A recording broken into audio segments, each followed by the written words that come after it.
Amen. Napakabuti po ng Panginoon. The Lord is near. The Lord is near. Ang ganda nga po ng spiritual telephone. Meron po tayong hotline. Meron po tayong hotline sa ating Panginoon. Nakasulat po sa Matthew 7:7. Ask, and you shall receive. Seek, and you shall find. Knock, and it shall be opened unto you. Amen. So, ihanda po natin ang ating mga puso. Hayaan po natin, i-welcome po natin ang mensahe ng Panginoon sa atin at hayaan po natin na ma-encourage po tayo patuloy sa salita po ng Panginoon. Amen? So, ready na po ba ang bawat isa? Amen. So, ready na po. So, tinatawagan ko na po si Pastora Agnes para po sa mensahe po ng ating Panginoon.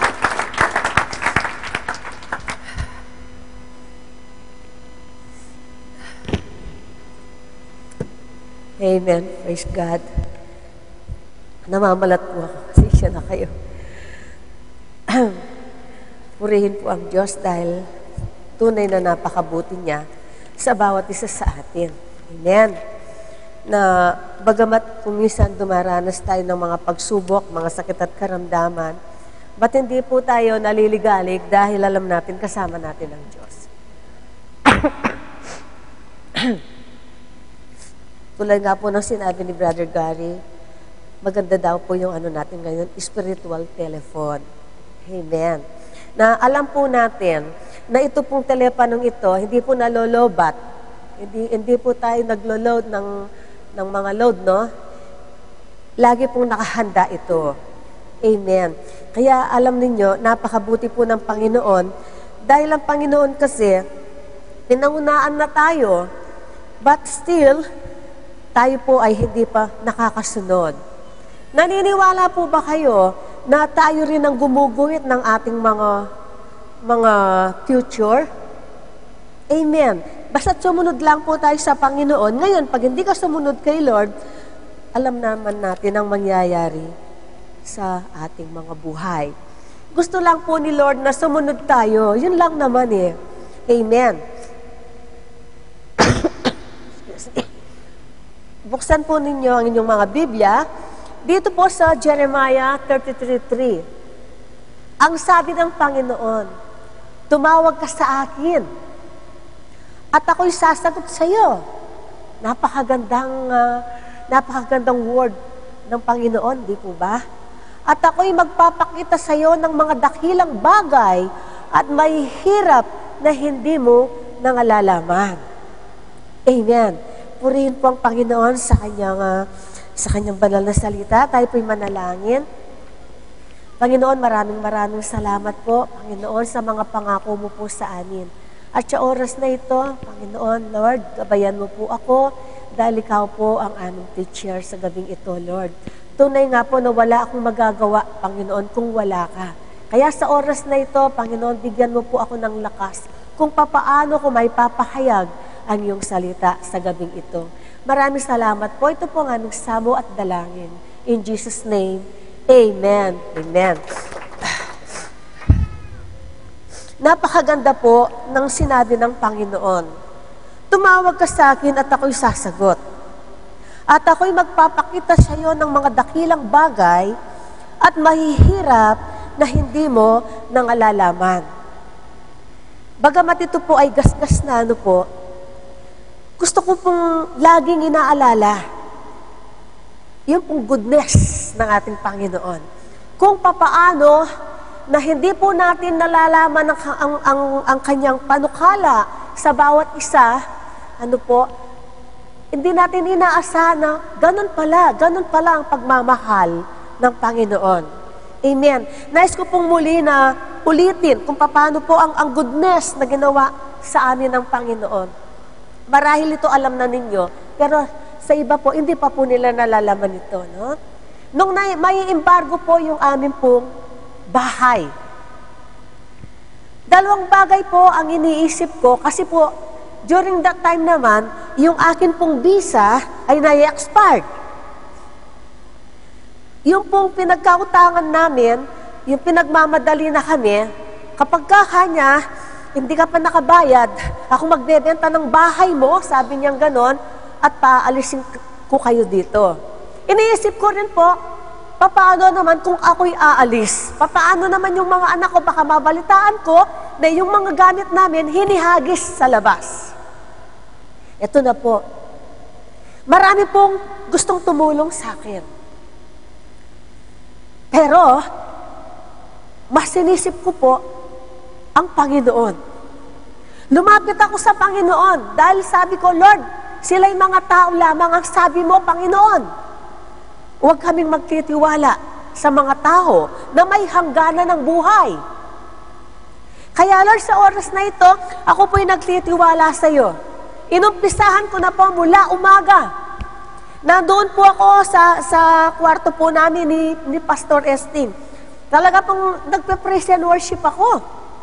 Kung makikita mo siguro ako, bahala na yung mga kapitbahay namin kung nakikita ako, basta't ang nalalaman ko, nagpupuri ako sa Panginoon. At nagwo-worship din ako sa Panginoon. Kaya, pagkatapos po noon, ako po ay mananalangin. So mula po alas 6 ng umaga, dahil nga po alam ko papaalis ako, talaga pong hindi po ako, kahit po inumin, hindi ako tumikim. Sabi ko, Lord, sabi ko, alam ko, ikaw ang tutugon ng pangangailangan namin ito.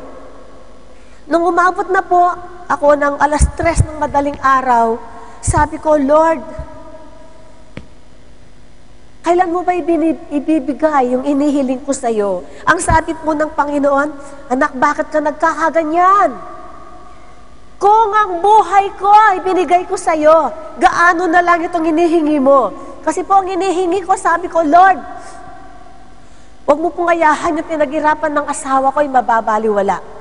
Nawa po, ito ay mabenta po namin para makuha ko man lang yung pinambayad namin. So, ang Panginoon po, tumugod nga.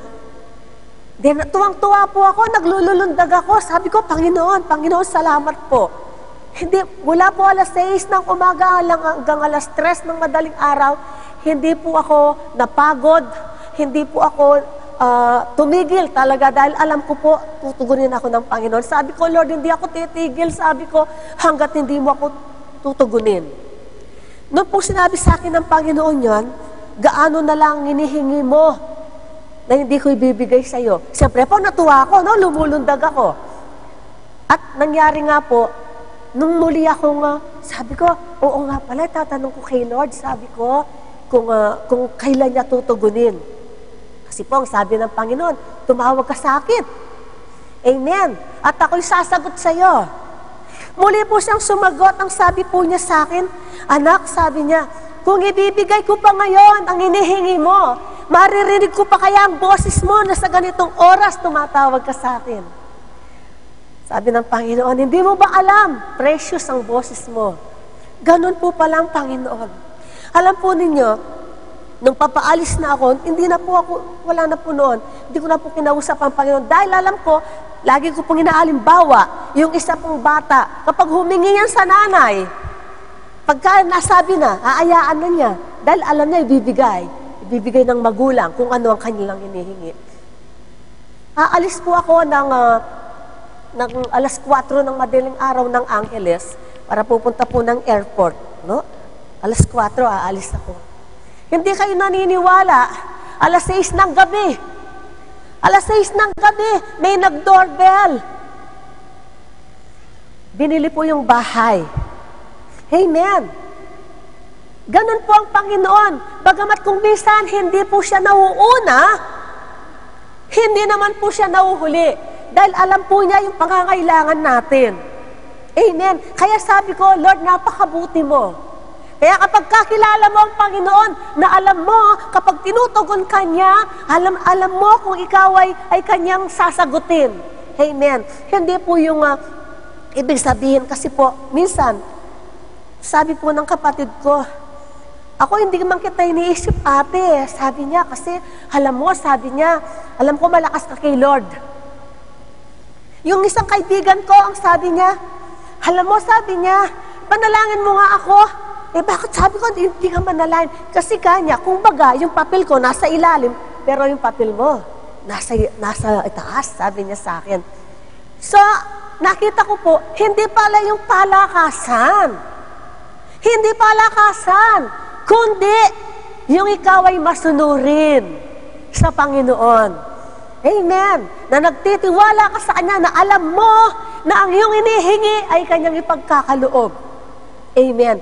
Doon po tumutugon ang Panginoon. Amen. Hallelujah. Praise God. Meron nga pong dalawang magkaibigan. Alam mo, sabi ng isang kaibigan niya, meron bago ngayon sa computer na kapag kanya nag-send ka daw po ng words, so sasagutin ka niya. Sabi ng isang kaibigan, hindi, sabi niya, mas may higit pa dyan. Sabi niya, hoy, maniwala ako. Sabi ng kaibigan niya, hindi, meron pa. Sabi niya, na mas higit pa dyan sa sinasabi mo. Kinuha po niya yung Bible. At ito ang nakita niya. Basahin po natin Isaiah 64 verse 24. At mangyayari na bago sila magsitawag, sasagot ako. O di pa man tumawag. Pero ang sabi ng Panginoon, sasagot ako. At samantalang sila'y nangagsasalita, hindi ringgin. O sabi mo, sabi, nakita mo? Nakita mo, mas higit ito? Sabi niya, amen. Talaga pong walang hihigit sa salita ng Diyos. Amen. Hallelujah. Ngayon po, sino po ba dito ang hindi marunong magpatawad? Itaas ang kamay. Na kung minsan sa ating panalangin, yung mga hindi natin napatawad, alam po ninyo, yun po ay nakakahadlang sa ating panalangin. Sino po dito ang hindi mapagpatawad? Taas ang kamay. Ibig sabihin, mapagpatawad kayo? Amen. Hindi ba yung mapapatawad kita, pero yung ginawa mo sa akin, hindi ko makakalimutan. Hindi mo pinatawad noon. Dapat, kapag ka sinabi mo yung ganon, kalimutan mo na yung kanyang nagawa. Amen. Ano po ang nasusulat sa Mark 11:25? At kailanman kayo nangakatayong nagsisipanalangin, magpatawad kayo kung mayroon kayong anumang laban sa kanino man, upang ang inyong Ama naman na nasa langit ay patatawarin kayo ng inyong mga kasalanan. Kapag hindi po tayo, pagka po tayo pala ay mayroong unforgiving heart, hindi rin tayo patatawarin ng Diyos. Naalala ko po, yun pong pastor, wala pa po ang Great Commission. Nandun po kami sa isang sambahan. Nag-testimony po yung pastora doon. Siya daw po ay napuno ng galis. Napuno siya ng galis. So, dahil ang tatay niya ay doktor, lahat po ng espesyalista ay pinuntaan na nila. Pero wala pa rin. Ngayon, ito pong pastorang ito ay napadaan daw po sa isang street crusade. Merong nagpipreach. Sabi daw po ng preacher, merong isa dito na nagkaroon ng galis, sabi daw po, kasi hindi siya marunong magpatawad. Sabi daw po, parang ako pinapakinggan pero wala naman akong alam na hindi ko pinatawad. So sabi daw po, Lord, sabi daw, ano po yung sabihin mo sa akin kung ano yung nakalimutan ko na hindi ko napatawad. Pinaalala po ng Panginoon yung kanyang madrasta. Kasi po, maaga pong namatay yung nanay nila at yung tatay niya ay nag-asawa uli. So malupit daw po yung kanyang madrasta. Sa tuwing nandoon ang tatay niya, napakabuti niya. Pero kapag ka daw po wala, pinagmamalupitan sila. Doon po yung ipinaalala. Kaya po siya po ay nag-release. Lord, sabi daw po, sa oras na ito, nire-release ko po yung aking tiyahin. At siya daw po ay pumunta doon at pinanalangin yung kanyang tiyahin. At isang araw, habang siya naliligo, para daw pong kaliskis ng isda, nahulog sa kanya. Ngayon, sino pong dito ang hindi marunong magpatawad? Yung totoo. Sino po dito ang may kagalit na hindi niya napatawad yung kanyang kagalit? Wala po ba? Sigurado kayo?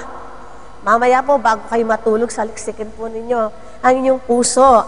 Dahil kapag ka, yung sabi po dito, hindi tayo patatawarin. Kapag ka tayo po ay mayroong unforgiving heart. Amen. Hallelujah. Yan. Sabi po ng Panginoon, dito po sa John 14:14, kung kayo'y magsisihingi ng anuman sa pangalan ko, hayaon ang aking gagawin. Kasi po noon, hindi pa po natin tunay na nakikilala ang Panginoon, di po ba? Tapos, nung nandun po tayo sa tatluan, sabi nila, iba yung Ama, iba yung Anak, iba yung Santong Espiritu. Siyempre po, kanino mo ngayon i-address ang iyong hinihingi, di po ba? Kanino ka hihingi sa kanila? Ang sabi po ng Panginoon, sa kanyang pangalan. Amen. Dahil ang Panginoon po ay iisa lang at nag-iisa ang kanyang pangalan. Kung gusto po ninyong maging effective yung inyong panalangin sa pangalan ni Jesus, hilingin ninyo at ipagkakaloob sa inyo. Amen. Amen. Hallelujah. Colossians 3:17, at anumang inyong ginagawa, sa salita o sa gawa, gawin ninyong lahat sa pangalan ng Panginoong Yesus, na nagpapasalamat kayo sa Diyos sa pamamagitan niya. Ano man ang iyong ginagawa. Ngayon, kung meron kang ginagawa, hindi mo pwedeng gamitin ang pangalan ng Panginoon. Dahil kasalanan yung ginagawa mo, hindi mo pwedeng hilingin. Amen. Yung pong dapat lang na gamitin, yung ikaw ay isang matuwid sa harapan ng Panginoon. Amen. Doon mo lang magagamit ang kanyang pangalan. Amen. Ngayon, kapag halimbawa, nanunumpa ka, sasabihin mo, in the name of Jesus Christ, mali po yun. Baka kayo po, yung inyong sinabi nyo, babalik sa inyo. Amen. Kaya dapat matuwid ka. Kapag ikaw po ay gumagamit ng pangalan po ng ating Panginoon.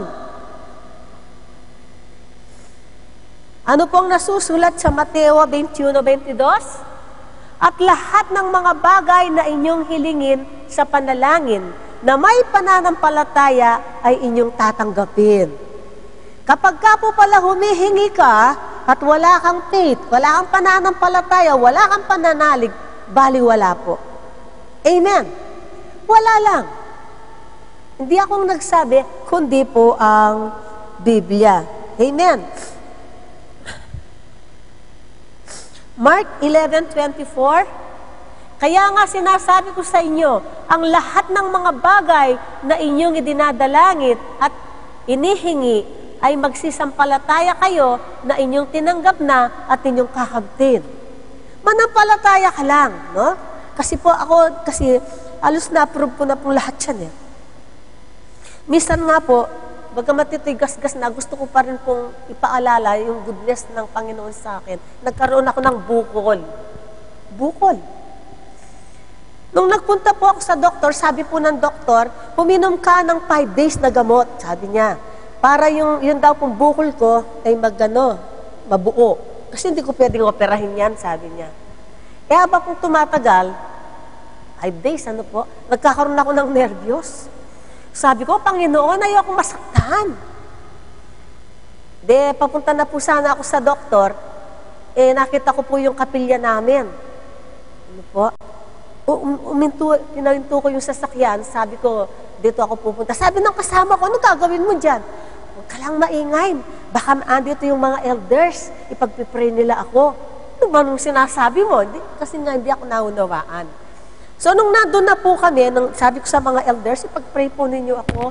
Kasi sa araw na ito, mau-opera ako. But, sabi kong ganon, pag pinanalangin ninyo ako sa pangalan ng Panginoong Yesus, sabi ko, gagaling ako. Nung inawakan ko po yung akin pong bukol, ang laki, hindi ko nakaganyan yung kamay ko dito. Habang pong inahawakan kong ganon, sabi ko, Lord, magaling na ako. Kahit na masakit, Lord, magaling na ako! Lord, magaling na ako! Abay, gumaling nga po ako. In Jesus' name. Wala po bang palakpak? Ang Panginoon ay Diyos ng himala. Ayon sa faith mo. Sabi ng Panginoon, pinagaling ka na ng ayon sa iyong pananampalataya. Nagtaka po yung kasama yung kaibigan ko eh. Ay, bakit nawala nga? Sabi niya gano'n. Alam po ninyo talagang ang Panginoon, kapag nanampalataya ka, nagagawin ng Panginoon sa iyo, mangyayari sa iyo. Kahit ano pa ang problema mo ngayon, hindi lang sakit, hindi lang karamdaman, financial man, mga utang man yan, o kung anumang pinagdaraanan mo, problema sa asawa, problema sa mga anak, alam niyo, sa pangalan ng Panginoon, kung may pananampalataya ka, ang Panginoon ang tutugon sa iyo. Dahil hindi mo kaya. Hindi mo kaya ang problema. Maliban na hindi ka tulungan ng Panginoon, hindi mo makakaya. Amen. Kaya nga po dito po sa 2 Chronicles 7:14, ang sabi niya, kung ang aking bayan na tinatawag sa pamamagitan ng aking pangalan ay magpapakumbaba at dumalangin. Yan. Laging sinasabi ng Panginoon, magpakumbaba. Ayaw ng Panginoon yung mapagmataas yung mga palalo. Dahil hindi ka pakikinggan ng Panginoon sa mga dalangin mo. Kaya nga ang sabi, magpakumbaba at dumalangin at hanapin ang aking mukha at talikuran ng kanilang masamang lakad. Yan. Dapat po, tatalikod ka sa kasalanan mo. Amen. Sin no more, sabi nga ng Panginoon. Kapag ka lumapit ka sa Panginoon, kapag ka humingi ka ng kapatawaran, at tinawag mo siya, nagpakumbaba ka, dumalangin ka, sabi ng Panginoon, hanapin ang aking mukha at talikuran ng kanilang masamang mga lakad.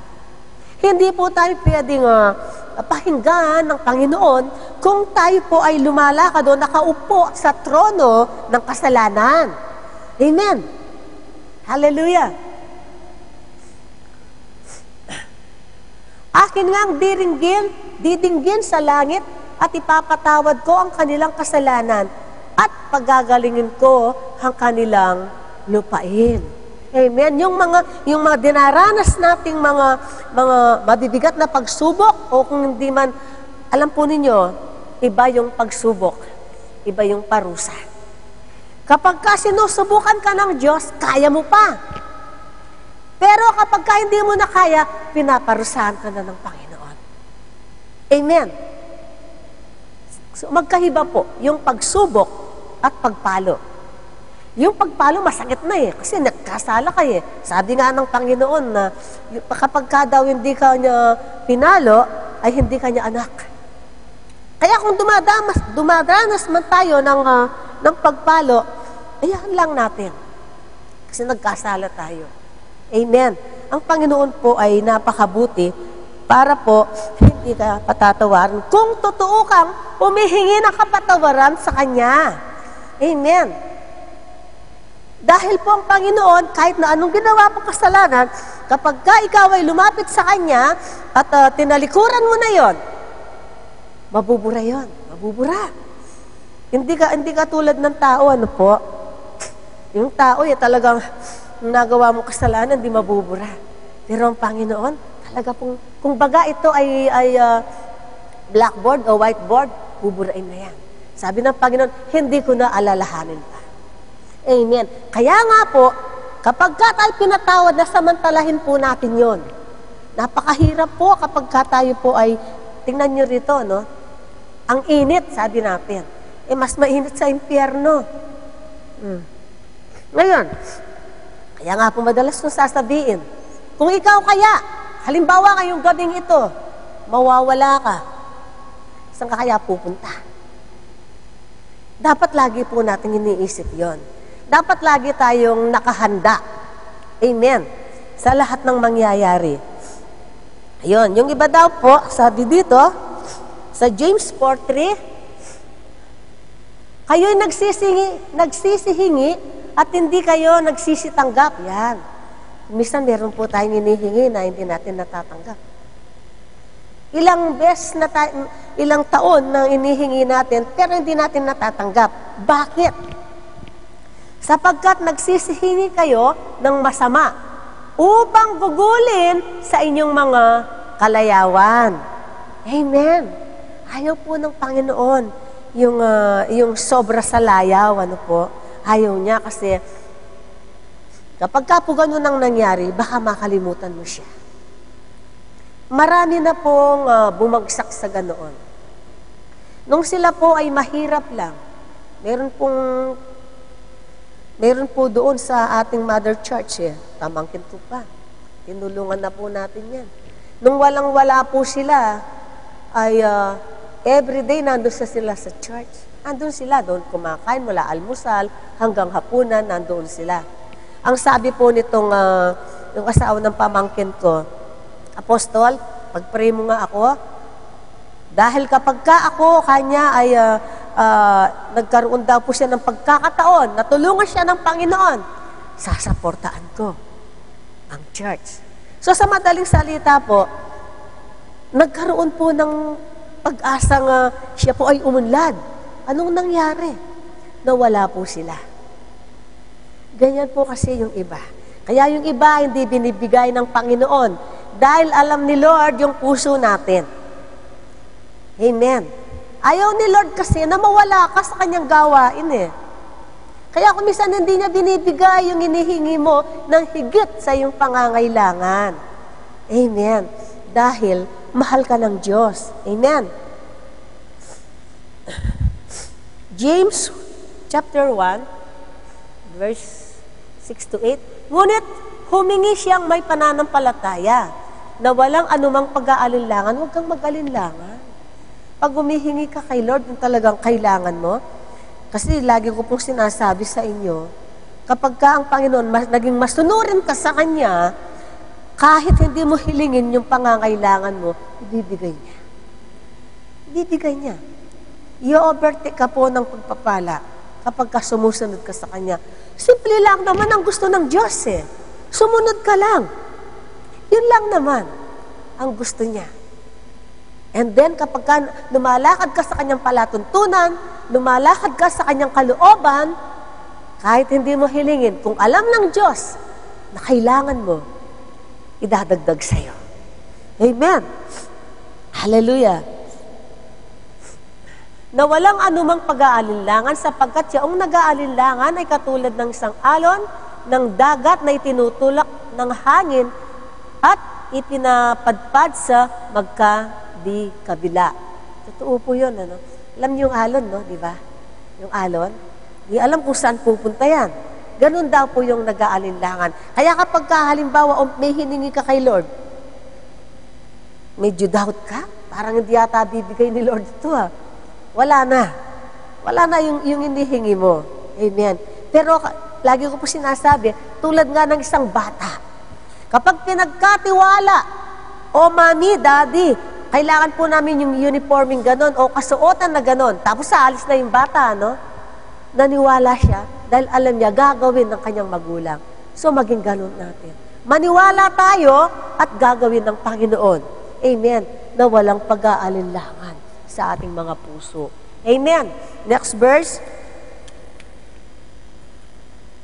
Sapagkat huwag isipin ng taong yaon na siya'y tatanggap ng anumang bagay sa Panginoon. Next verse. Ang taong may dalawang akala ay walang tiyaga sa lahat ng kanyang mga paglakad. Amen. Yung pong mga sino po bang walang tiyaga rito? Itaas ang kamay. Yung laging nagmamadali, yung mainipin, ayan po natin, in God's time. Ano po? Ipagkakaloob niya yon. Amen. Abang ikaw ay namomroblema, tinitingnan ka ng Panginoon kung anong gagawin mo. Amen. Kapag alam na ng Panginoon na buo na ang puso mo, nanananig ka sa Kanya, and then, iaabot niya sa iyong kailangan mo. Amen. Hallelujah. Isaiah 58:9, kung magkagayay, tatawag ka, at ang Panginoon ay sasagot. Ilang beses po niya sinabi. Tatawag ka. Tatawag ka daw. Tumatawag po ba kayo sa Panginoon? At ang sabi ay, ang Panginoon ay sasagot. Ikaw ay dadaing at siya'y magsasabi, narito ako. Pag hindi mo na, sabi nga yung paano ba yung kantang, yung bang, Yun daw pong dapat magkano ka? Ano ba yun? Yung dapat talaga magtiyaga ka, no? Kung meron kang mga pagsubok, maghintay ka lang. Basta, huwag kang mag-alala kung ikaw ay masunurin sa Panginoon. Ngayon, kung hindi ka masunurin, wala pong mangyayari. Tandaan nyo, isa lang hinihingi ni Lord, maging masunurin ka sa Kanya. Amen. At siya'y magsasabi, narito ako, kung iyong alisin sa gitna mo ang atang, ang pagtuturo at ang pagsasalita ng masama. Yan. Sino po pa dito yung nagmumura pa? Itaas ang kamay. Natawa po ako Noon daw, mayroong isang pastor mayroong basketball hindi na-shoot. Puto ko tsinta, sabi daw. Narinig po yata ni Pastor Crisio, nagtaka daw. Siyempre, bata pa lang siya nung tiningnan, Minsan kasi, kung ano daw yung nilalaman ng ating mga puso, yun ang lumalabas. Amen.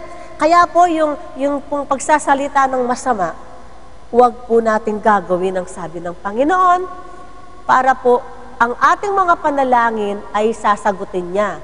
Kung ikaw ay hindi mo na talagang kaya, umiyak sa Panginoon. Pagkakalog niya sa'yo. Ako nga po, during that time, ito nga po sabi ko, Panginoon ko, kanino po ako lalapit? Sino po ba kung kundi lang kayo? Kayo lang, Panginoon. Ayokong umasa. Siyempre, kapag umasa po sa utang o sa anuman, siyempre, magbabayad ka rin, di ba? Yun na naman, susunod na namang problema. Mas maigi sa Diyos, dumaretso ka. At siya ang magbibigay ng peace sa iyo. Amen. And joy sa life. Amen. Next verse. Panginoong Diyos, narito iyong ginawa ang langit at ang lupa sa pamamagitan ng iyong malaking kapangyarihan. At sa pamamagitan ng iyong unat na kamay, walang bagay na totoong napakahirap sa iyo. Amen. Kapag inihulat ng Panginoon, inabot ka ng Panginoon, Lord, tulungan mo po ako. Bless mo ako, Panginoon. Pag inabot ka ng Panginoon, makakaasa ka. May pagkakalog na sa iyo ang iyong hinihingi. Amen. Dahil ang sabi, di po ba ang Panginoon ang nagladlad ng langit at lupa? Siyang nagladlad na nag-iisa. Amen. Ang Panginoon po ang umahawak ng ating future. Yan. Kapag hinang ng Panginoon, ang kanyang mga kamay na dapat ibibigay na sa'yo, dahil hindi ka nagiging masunurin, wala kang magagawa. Bakit hindi ka pa maging masunurin? Dapat maging masipag ka sa gawain ng Panginoon. Amen. Para sa ganoon, sabi nga, magiging malakas ka. Amen. Hindi po yung palakasan talaga, kundi yung palang mga sumusunod sa Panginoon, yun ang pinapakinggan niya. Amen. Hallelujah. Next verse. Yan. Dito po sa character na ito po ay, alam po natin, Alam po natin ang king na ito. Ito po ay gasgas na. Kilala po natin kung sino si Hezekiah. Amen. 2 King 20:1-6. Nang mga araw na iyon ay may sakit na ikamamatay ni Hezekias. At si Isaias na propeta na anak ni Amos ay naparoon sa kanya at nagsabi sa kanya, ganito ang sabi ng Panginoon, ayusin mo ang iyong bahay sapagkat ikaw ay mamamatay at hindi mabubuhay. Di po ba, pagka ang mga doktor sabi nga, ipasa Diyos mo na. Medyo naano ka na talaga, alam mo, mawawala na. What more kung ang Panginoon ang nagsabi na mawawala ka na?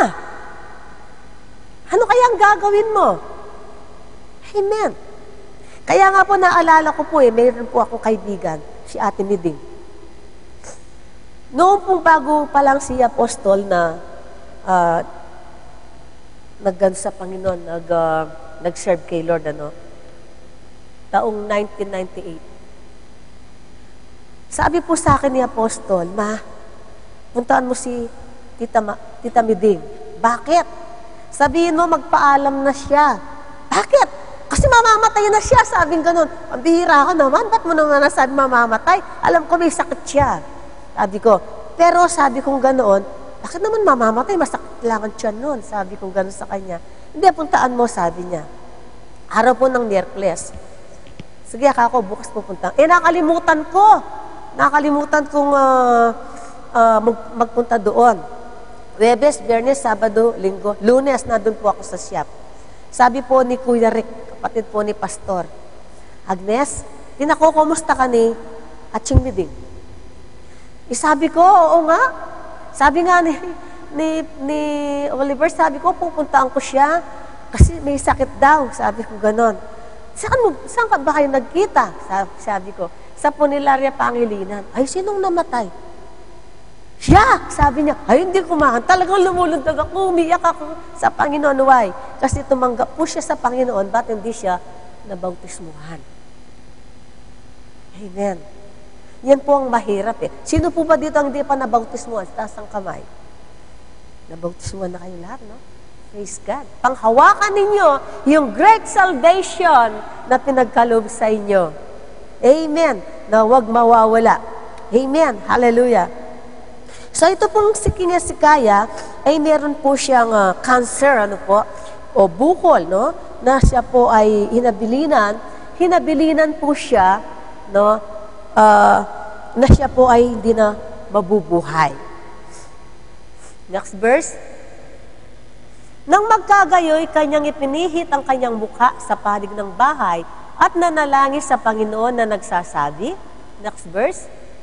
Idinadalayan ko sa iyo, O Panginoon, na iyong alalahanin kung paanong ako'y lumakad sa harap mo sa katotohanan at may dalisay na puso at gumawa ng mabuti sa iyong paningin.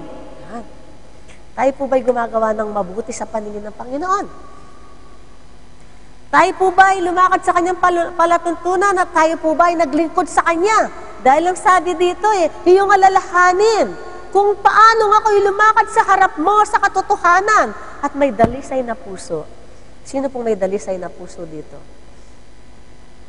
Sinong may dalisay na puso dito? Paano kayo magpipetisyon kay Lord kapag may nangyaring hindi mabuti? No po, halimbawa, yung anak mo, yung asawa mo, anong ipipetisyon mo kung wala kang ginawa? Amen.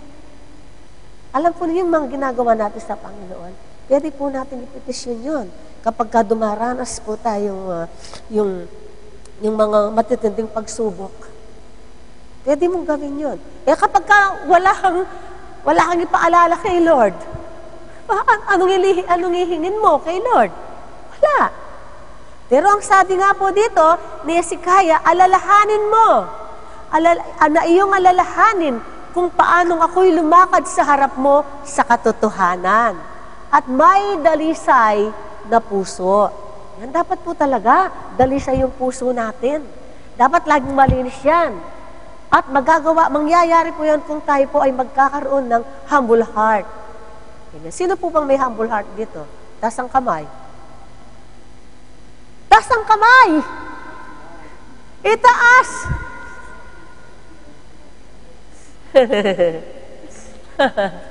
Bisan po, nagdadag ka pa Gumaganyan ka pa, no? Dalisay nga kaya ang puso ko, baka mamaya hindi. Ganyan, no? Yan. Pero siya po talagang nagpetisyon na may dalisay na puso at gumawa ng mabuti sa iyong paningin. At si Hezekiah ay umiyak na mainam. Umiyak po siya. Alam po ninyo, yung pagtatapat kay Lord, kagaya po pagkatuwing pong warrior, pagka-warrior, dapat po samantalain natin. No? Ako po kapag halimbawa warrior, kapag hindi talaga ako na-touch ng Panginoon, hindi ako talagang umiyak, hindi po complete. Kapag merong ginawa kang hindi maganda, hindi ka makakaiyak. Sino pong may gumawa ng hindi maganda rito, tapos lumuhod siya kay Lord, makakaiyak siya. Sino dito? Siguro baka sa emotion, pwede. Pero yung katotohanan, na pagka umiyak ka sa Panginoon, hando ng Panginoon, tinatch ka. Amen. Kaya dito, bihira akong makita, maging ang mga kalalakihan. Alam ninyo, kahit na ikaw ang pinakamacho sa harapan ng Panginoon, iiyak ka. Amen. Iiyak ka talaga. Dahil, alam po ba ninyo, yung pag-iyak, yun ang kainahan ng Panginoon. Pag nakita na umiiyak ka sa Kanya, yun pong ng Panginoon, nababagbag. Amen. Dahil alam niya, natutuo ang paglapit mo sa Kanya. Amen. Next verse. At nangyari, bago si Isaiah ay lumabas na sa pinakaloob ng bayan, na ang salita ng Panginoon ay dumating sa kanya at nagsasabi, next verse, bumalik ka uli at sabihin mo kay Hezekias na pangulo ng aking bayan, ganito ang sabi ng Panginoon, ng Diyos ni David na iyong magulang. Aking narinig ang iyong panalangin, aking nakita ang iyong mga luha. Amen. Amen. Kaya pag hindi ka na naluluha, magtanong ka na, baka malayong-malayo ka na kay Lord. Amen. Talagang kapag ka na dyan yung presensya ng Panginoon, sa ayaw at gusto mo, may iyak ka. Amen. Hallelujah. Aking pagagalingin ka sa ikatlong araw ay sasampa ka sa bahay ng Panginoon. Kasi kapag ka pumarumi ka during that time, hindi ka pwedeng pumasok. Pumasok po sa bahay ng Panginoon. Amen. Kaya ang sabi po dito, binigyan po ng assurance na sa ikatlong araw, isasampa ka sa bahay ng Panginoon. Next verse. At aking idadagdag sa iyong mga kaarawan ay 15 taon.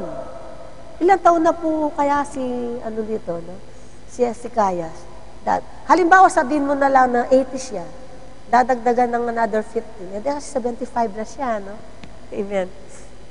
At aking ililigtas ka at ang bayang ito sa kamay ng hari ng Assyria. Binigyan siya ng assurance ni Lord na hindi siya matatalo. Dahil ang Panginoon ang makikipaglaban para sa Kanya. Alam po ba ninyo, lahat ng nangyayari sa buhay natin, hindi mo alam, kapatid, ang Diyos ang nakikipaglaban. Hindi mo sarili yan. Amen. Kaya pag nagtiwala ka, Lord, alam ko, yung pagsubok na ito, Panginoon, kasama kita. Di po ba? Di ba sabi ng Panginoon sa Joel 2:25-26, siya daw po ang nagpadala, kaya naghirap ka. Kaya lahat na dinanas mo, yung mga kayamanan mo ay nawala, siya daw po ang nagtaboy noon. At sabi ng Panginoon, siya rin ang magbabalik. Di po ba madalas mo sabihin, sabi ko, kung papaano ka pinagpala ng Panginoon, nandoon ang kagalakan ng Diyos, kapag hindi ka sumusunod sa Kanya, ganoon din ang kagalakan pag kinuha niya, binawi niya ang ibinigay sa iyo. Amen. Praise God. Sabi ng iba, mabait ang Diyos. Yes, mabait si Lord. Pero, lagi niyong tatandaan, meron po siyang kabagsikan. Amen. Yun po ang ating iilagan, yung kabagsikan niya. Kaya wala nang mabuti kundi tayo ay sumunod. Amen. Kapag sabi ng Panginoon, huwag mong gagawin yan, huwag mong gagawin. Yun ang gagawin mo, sabi ng Panginoon, yun ang gagawin mo. Amen. Ganun lang, kasimple. Di po ba? Mahal tayo ng Diyos, mga kapatid. Amen. At aking ipagsasanggalang ang bayang ito dahil sa akin at dahil sa aking lingkod na si David. Amen. Hallelujah. Napakabuti ng Panginoon, ano po? Dito po tayo magwawakas, ano po? Alam po ninyo kung minsan, kaya hindi binibigay ng Panginoon ang iyong inihingi. Dahil may mga bagay na ginagawa ka. Hindi niya ibinibigay ito dahil ang Panginoon, kapag ka lumalapit ka pa lang, gumaganyan ng Panginoon sa iyo. Lord, tulungan mo ako. Sabi ng Panginoon, di ba? Kaganyan. Iiwasan ka. Tatalikuran ka ng Panginoon. Ang sakit, ano po? Sakit. E doon lang sa halimbawa, sa pagdating ng Panginoon, sasabihin niya, hindi kita nakikilala. Eh, napakasakit nun. Amen. Bakit po kung minsan hindi tayo nasasagot? Ang sabi po dito sa Isaiah 59, Narito, ang kamay ng Panginoon ay hindi umiksi. Amen. Na di makapagligtas, ni hindi man mahina ang kanyang pakinig, na di makarinig. O hindi mo bigyan ang Panginoon, kahit nandun ka sa loob ng tapayan. Pagka ikaw ay, tingnan nga po ninyo si Jonas, nandun sa balyena, no? Pero naririnig ng Panginoon. Kaya ano man ang gawin mo, pag meron kang kinukubling kasalanan, kahit na ikaw ay magkulong ka pa sa drum, nakikita niya, ginagawa mo. Amen. Alam niya kung ano ang ginagawa mo. Amen. Siya po ay, kapag ka po tayo dumay sa Kanya, agad niyang pakikinggan. Kaya nangyayari ang ganoon, ano pong sabi sa 2? Kundi pinapaghiwalay ng inyong mga kasamaan. Kayo at ang inyong Diyos at ang inyong mga kasalanan ay siyang nagpakubli ng kanyang mukha sa inyo upang siya'y uwag makinig. Yan. Hindi ka pakikinggan ng Diyos. Hindi ka pakikinggan. Kaya sabi ko nga sa inyo, kahit na nakagawa ka lang ng, kaya halimbawa sa asawa mo, no, nakapangupit ka lang. Ay, banding na lang, sabihin mo. No, pag nananalangin ka, hindi ka makapanalangin. Kasi mayroon kang ginawang kasalanan. What more yung mga ibang kasalanan. Amen. Amen. Kaya, pagka hindi, hindi po pinapakinggan yung ating mga daing, ang gawin natin, magsisi ka muna. Dahil ikukubli ng Panginoon ang kanyang mukha. Hindi nga napakinggan. Amen. Maliwanag po ba na ang Diyos ay mabuti? Ngunit siya po ay mabagsik sa mga hindi sumusunod sa Kanya. Kaya nawat, lagi natin ipanalangin na, Lord, ikaw ang humawak sa akin. Kasi kung tayong humahawak kay Lord, bibitiw tayo. Pero kapag ikaw ay hinawakan ng Panginoon, hindi ka nabibitiwan. Amen. Palagi natin ipasaliksik ang ating mga puso para sa ganoon, manatili pong malinis at dalisay. Kagaya po ng pinitisyon po ni King Hezekiah. Amen. Tayo pong lahat ay tumayo.